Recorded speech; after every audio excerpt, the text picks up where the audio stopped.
I recently got this dash cam and it's perfect for having in your car, and just so that way you're ready in case there's an accident or you wanted to capture a fun road trip that you did.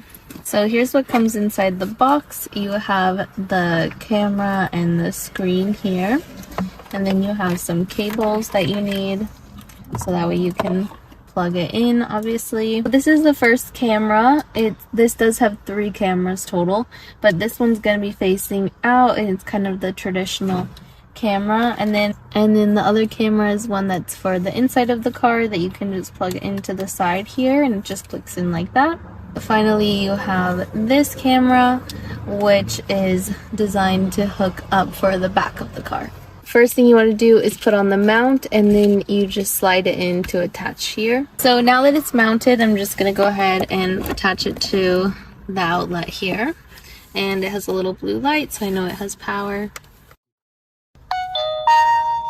So here is how the camera looks, and then it also has the inside camera, which is shown here. The screen is pretty good quality. It has Wi-Fi mode with GPS.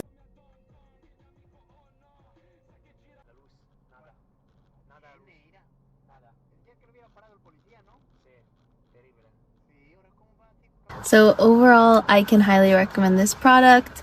I also love that you can connect it to your phone so you can review all the footage and see it that way as well. So it really gives you a lot of different options, and I can highly recommend it.